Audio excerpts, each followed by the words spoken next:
আজকের ভিডিওতে আপনারা জানতে চলেছেন যে ভাইরাস গাছের মধ্যে লাগলে সেই গাছকে কিভাবে আপনি আবার রিকভার করবেন এবং ভাইরাস কি কারণে লাগে, ভাইরাসের কত রকম ভ্যারাইটি এবং যে জমিতে ভাইরাস লেগে আছে আদৌ কি সেই জমির গাছপালাকে বাঁচানো সম্ভব, নাকি এটা আজগুবি, ভাইরাসের কোনো ওষুধ নেই, বাজারে কোনো মার্কেটে কোনো রকম কাজ করে না। এমনকি অনেক চাষি ভাই কিন্তু দামি দামি ওষুধও স্প্রে করে নিয়েছে, তারপরেও কিন্তু ভাইরাসকে তার জমি থেকে তাড়াতে পারছেন না। মানে পাতা কুকড়ে যাওয়া, পাতা মুড়িয়ে যাওয়া, বা বলতে পারেন পাতাতে ছোপ ছোপ হলুদ হলুদ ভাব হয়ে যাওয়া। সবচেয়ে বেশি দেখা যায় এই বেগুন গাছে। এই বেগুন গাছে দেখবেন মোজাইক ভাইরাস এক ধরনের ভাইরাস হয়, তো সেটা যদি জমিতে লেগেও যায় আপনার, তো আপনি কিভাবে কন্ট্রোল করবেন? মানে বেগুন গাছে লাগার আগে আপনি কি দেবেন, লেগে গেলে কি দেবেন, এবং যাতে না লাগে সেটারও ব্যবস্থা আপনি এই ভিডিওতে জানতে চলেছেন। যদি এখনো পর্যন্ত চ্যানেলে আপনি নতুন হয়ে থাকেন, অবশ্যই আমি রিকোয়েস্ট করব সাবস্ক্রাইব করে আমাদের পরিবারের সাথে জয়েন্ট হয়ে যান এরকমই আরও গুরুত্বপূর্ণ ভিডিও ভবিষ্যতে পাওয়ার জন্য। চলুন দেরি না করে তাড়াতাড়ি ভিডিওতে আসা যাক। প্রথমেই জানবো ভাইরাস কি।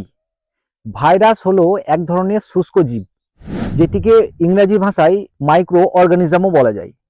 এটি পাতার কলা কোর্সে ঢোকে এবং কি এর গাছের নানা রকম কোর্সের মধ্যে ঢুকে গাছের গ্রোথকে থামিয়ে দেয়, গাছের ফল ফুলকে থামিয়ে দেয় এবং গাছের পাতাকে কুকড়িয়ে ফেলে। এইবারে ঘটনা হলো, এই ভাইরাস জমিতে এত ছড়ায় কি করে?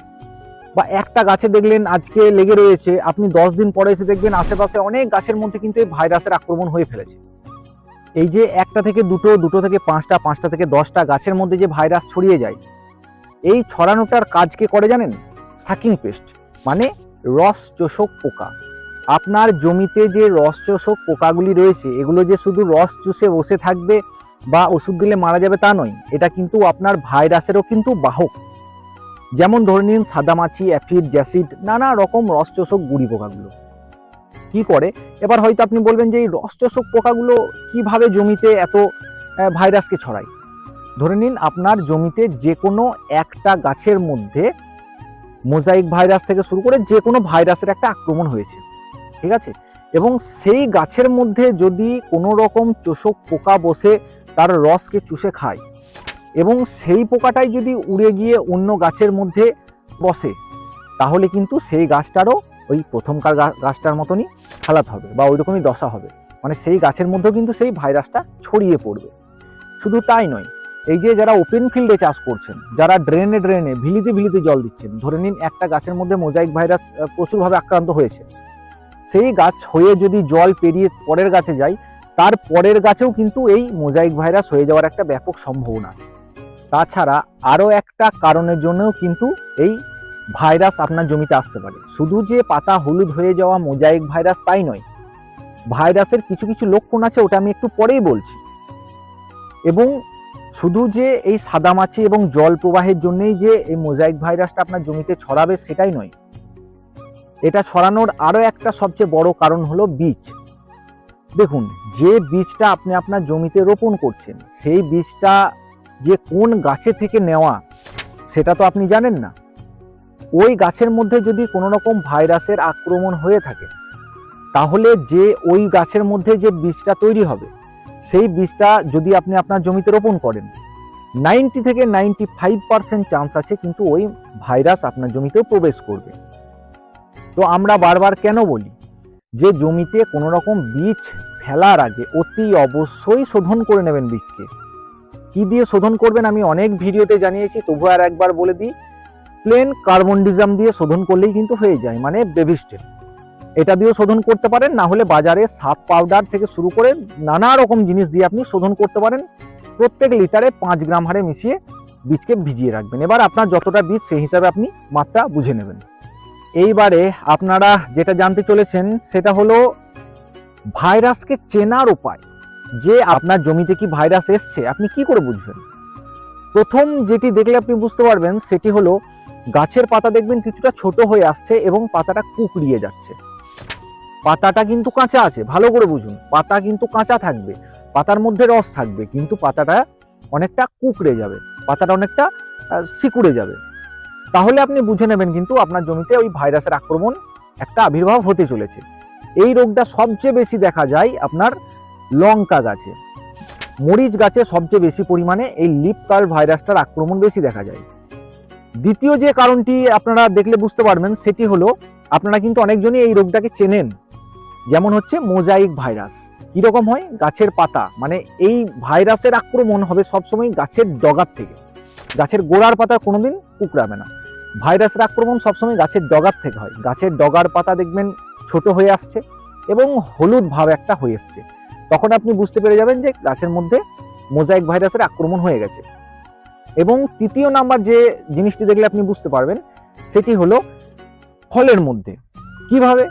সবচেয়ে ভালো বোঝা যায় হচ্ছে পেঁপে। পেঁপেতে দেখবেন ওই সবুজ পেঁপের মধ্যে হলুদ হলুদ স্পট এক ধরনের পড়ে যায়, রিং রিং টাইপের, যেটাকে রিং স্পটও বলে থাকে অনেক সময়। তাছাড়াও আরো একটা লক্ষণ দেখলে আপনারা বুঝতে পারবেন, সেটা হলো গাছের ইন্টারনাল নোট বা গাছের গাঁট, একটা গাঁট থেকে আর একটা গাঁটের যে দূরত্ব, এটা দিনের দিন ছোট হয়ে যাওয়া বা থেমে যাওয়া। গাছ যে কন্ডিশনে আছে, গাছের পাতা কিন্তু সবুজ, পাতা কিন্তু ছোট হয়ে যাচ্ছে, সবুজ কিন্তু ছোট হয়ে যাচ্ছে, আর গাছের দূরত্ব, ইন্টারনাল নোট মানে গাঁটের দূরত্বটা কিন্তু অনেকটা কমে যাচ্ছে বা থেমে গেছে। তাহলেও কিন্তু আপনারা বুঝে যাবেন যে এটা কিন্তু ভাইরাসের আক্রমণ আপনার জমিতে হয়ে পড়েছে। এবারে আসবো পুরো ভিডিওর মূল কথায়, এই ভাইরাসকে আমরা কিভাবে আটকাবো। আমাদের জমিতে যে ভাইরাস লাগবে সেটাকে তো আটকাতে হবে আমাদের, তো কিভাবে আটকাবো? প্রথম যে জিনিসটি আপনাদেরকে লক্ষ্য রাখতে হবে, জমিতে যদি কোনো রকম বীজ আপনারা রোপণ করেন, লক্ষ্য রাখবেন সেটা যেন দেশি ভ্যারাইটি না হয়। কেননা সবচেয়ে বেশি পরিমাণে রোগ জ্বালার সম্মুখীন হতে হয় দেশি ভ্যারাইটিতে। চেষ্টা করবেন হাইব্রিড ভ্যারাইটি লাগানো, এবং সেই হাইব্রিড ভ্যারাইটিটি যেন ভাইরাস রেজিস্ট্যান্স হয়, মানে যেন তার মধ্যে ভাইরাস না আসে, এটা যেন কোম্পানি বলে, যেন তার মধ্যে লেখা থাকে, বা দোকানদারকে আপনি জিজ্ঞেস করে নেবেন যে এটা কি ভাইরাস রেজিস্ট্যান্স, তো সেই বীজ আপনারা রোপণ করবেন। তাহলে 90% চান্স আছে যে বীজের কারণে ভাইরাস আসার কথা ছিল সেই জিনিসটা কিন্তু আপনার জমিতে আপনি দেখতে পাবেন না। যদি দেশি বীজ লাগান কি হবে? আপনি তো জানেন না যে কোন গাছ থেকে, কোন জমি থেকে, কোন মাটি থেকে বীজটা তুলে আপনাকে দেওয়া হচ্ছে। তো সেই জমিতে দেখুন বীজের গুণে হয় গাছ, তো সেই বীজটাই যদি আপনাকে প্রথমে মেরে দিয়ে যায়, তাহলে আপনি এত সার ওষুধ এত খরচা করে করবেন কি? মাল কোথায় পাবেন? তো বীজ নির্বাচন সবার আগে আপনারা হাইব্রিড জাতের বীজ লাগান, এবং হাইব্রিডের কাটা প্যাকেট বীজ লাগাবেন না, 2 নাম্বার বিষয়। 3 নাম্বার হচ্ছে যে হাইব্রিড বীজ যেন রেজিস্ট্যান্স হয়, মানে ভাইরাস রেজিস্ট্যান্স হয়। তো এই জিনিসগুলো লক্ষ্য রাখবেন।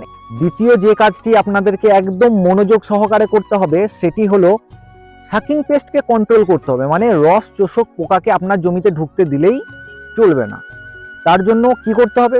জমির চারি সাইডে কিন্তু বর্ডার ক্রপিং আপনাদেরকে করতে লাগবে। বর্ডার ক্রপিং কিরকম না, এই জমির সাইডগুলোতে কিন্তু যে কোনো একটা করে গাছ লাগিয়ে দেওয়া, বা এই যে গাছটা আপনি লাগাচ্ছেন, যে ক্রপটা আপনি আপনার জমিতে লাগাচ্ছেন তার থেকে উঁচু হাইটের কোনো গাছ লাগানো।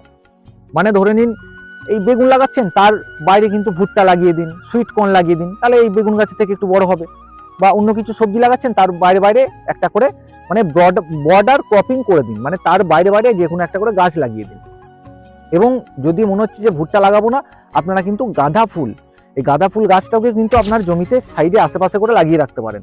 কারণ কি, অ্যাফিড, গ্যাসিড, থ্রিপস এইগুলো আপনার জমিতে আসার আগেই কিন্তু সিমটম দিয়ে দেবে সেই গাছের মধ্যে, আপনি সেই গাছের মধ্যে আক্রমণটা আগে দেখতে পাবেন। তাই সবার আগে আপনি বর্ডার ক্রপিংটা আগে করবেন। আপনাদের জমিতে যে সাকিং পেস্ট এসছে, যে অতিথিগুলো এসছে, সেই অতিথিগুলো কি প্রকৃতির অতিথি সেগুলো তো জানতে হবে। তার জন্য আমরা স্টিকি ট্র্যাপ ব্যবহার করব। মানে ইয়েলো স্টিকি ট্র্যাপ হয়, আবার ব্লু স্টিকি ট্র্যাপ হয়। ইয়েলো স্টিকি ট্র্যাপটা মানে হলুদ টাইপের যে স্টিকি ট্র্যাপ হয়, এই স্টিকি ট্র্যাপটাতে আপনাদের মনিটরিং করতে সাহায্য হবে। জমিতে আপনি তো সারাদিন আর খুঁজে খুঁজে দেখতে পাবেন না যে দামাছি আছে, কোথায় লেদা পোকা আছে, কোথায় নলি পোকা আছে, এটা তো খুঁজে দেখতে পারবেন না। তো তার জন্য স্টিকি ট্র্যাপ লাগাতে হয়। ওই স্টিকি ট্র্যাপ, হলুদ স্টিকি ট্র্যাপটা সবচেয়ে বেশি আকর্ষণ করে হচ্ছে সাদা মাছিকে।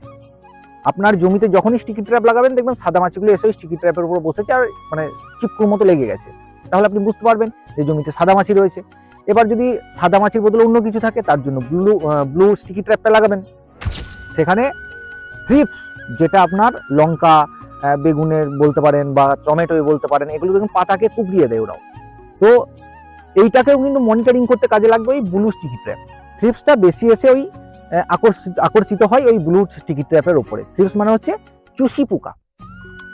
তো এই জিনিসগুলো আপনাদেরকে কিন্তু মাথায় রেখে কাজ শুরু করতে হবে। যেন আপনি বুঝতে পারেন আপনার জমিতে কি ধরনের পোকার আক্রমণ হচ্ছে, সেই হিসাবে আপনি আপনার জমিতে স্প্রে করবেন। এবারে আমার অনেক চাষি ভাইয়ের একটাই মনে প্রশ্ন উঠছে যে আমার জমিতে যদি এই সকল ভাইরাসের আক্রমণ হয়ে গেছে তাহলে আমি কি করব। এগুলো তো লাগার আগে এবং যাতে না লাগে তার জন্য এগুলো করতে হবে। এবং আপনার জমিতে ধরে নিয়ে লেগে গেছে, গাছের মধ্যে ভাইরাসের আক্রমণ দেখা যাচ্ছে ব্যাপকভাবে, তাহলে কি করব। সেক্ষেত্রে আপনাদেরকে জানিয়ে রাখি, এখনো পর্যন্ত বাজারে ভাইরিসাইড বা ভাইরাসকে দমন করার বলে কোনো এখনো ওষুধ নেই বা কোনো মেডিসিন নেই বা কোনো টেকনিক্যাল নেই। এটা রোধ করার বা জমি থেকে তাড়ানোর এই কটি উপায়ই আছে, যেগুলি অবলম্বন করলে কিন্তু ভবিষ্যতে আপনার জমিতে কোনো রকম এই ভাইরাস গঠিত রোগ হবে না। তো এই প্রথমত সাদা মাছিগুলোকে কন্ট্রোল করতে হবে, চুষি পোকাকে কন্ট্রোল করতে হবে। একদম জমিতে নামতেই দেবেন না এদেরকে নামতে দিলেই কিন্তু আপনাদের বিপদ। তো তাই ইমিডাক্লোরোপিড, ডাইনিটোফ্রন, ডিনোটিফ্রন, তার সাথে থাইমিসক্সম, এই সকল জিনিসগুলোকে কিন্তু ঘুরিয়ে ঘুরিয়ে স্প্রে করতে হবে। স্পিনোসেন্ট, মানে আমি দু একটা প্রোডাক্টেরও নাম বলে দিই, যেমন আপনাদের একতারা আছে, অ্যাসিডামাপিরিটের জন্য ওই কেয়ার লাইফ সায়েন্সের এক্কা রয়েছে, আর তাছাড়াও আপনাদের ডেলিগেট রয়েছে, বায়ার কোম্পানির মুভেন্টো এনার্জি রয়েছে। এইগুলোকে কিন্তু ঘুরিয়ে ঘুরিয়ে ব্যবহার করতে হবে, যাতে সাদা মাছিটারও এই যে কীটনাশকটা স্প্রে করছেন সেটা যেন রেজিস্ট্যান্স না হয়। সেটাই হলো ঘটনা। তো এখনো পর্যন্ত বাজারে এরকম কোনো ওষুধ নেই যে ফাঙ্গাস লেগেছে তো ফাঙ্গিসাইড দিয়ে দিলাম, গাছের মধ্যে লেদা পোকা রয়েছে তো একটা সিমোডিসিস স্প্রে করে দিলাম, এমন তো ব্যাপার নয়। তো এই জিনিসটা কিন্তু আপনাদেরকে মাথায় রাখতে হবে। আশা করছি সমস্ত চাষি ভাইকে এই ব্যাপারটা বলে বোঝাতে পারলাম। যদি এর মধ্যেও কারো কিছু কনফিউশন মনে থেকে থাকে আমাকে কমেন্ট করে জানান, আমি কিন্তু আরো ডিটেলসে ভিডিও বানিয়ে দেওয়ার চেষ্টা করব। এবং আপনাদের কি সবজি লাগিয়েছেন এবং সবজিতে আপনাদের কি সবচেয়ে বেশি রোগ লাগছে সেটা আমাকে কমেন্টে জানাতে পারেন। আমি চেষ্টা করব, যদি কমেন্ট বেশি আসে সেই রোগের উপরে, তাহলে কিন্তু আমি চেষ্টা করব আপনাদেরকে ভিডিও একটা উপহার দেওয়ার সেই বিষয়ে। চলুন দেখা হচ্ছে পরের কোনো আরো ভালো টপিক বা ভিডিও নিয়ে। ততদিন পর্যন্ত আপনারা সবাই ভালো থাকুন, সুস্থ থাকুন।